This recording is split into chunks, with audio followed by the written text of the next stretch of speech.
If you walk into a modern drugstore, you'll likely pass 16 aisles of soaps and cleansers before you find the actual medicine. This chart shows that layout in perspective.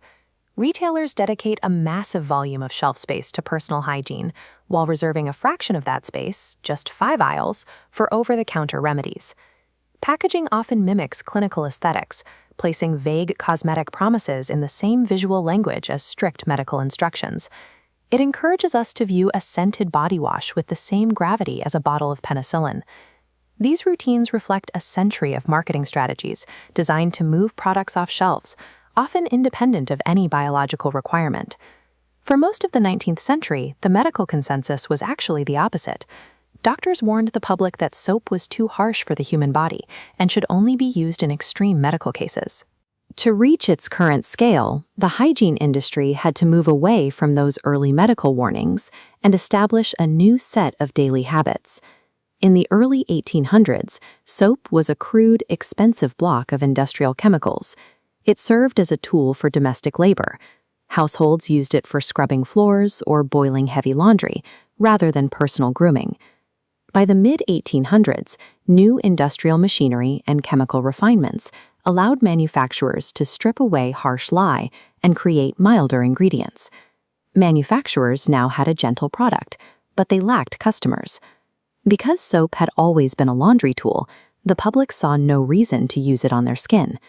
With no natural demand for personal soap, these companies had to invent a daily need for it from the ground up.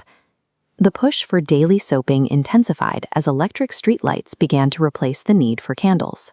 Companies like Procter & Gamble and Colgate faced the obsolescence of their candle businesses, forcing them to pivot their manufacturing towards soap to avoid bankruptcy. They moved soap out of the giant, raw blocks found in general stores and rebranded it into handy, personal-sized bars.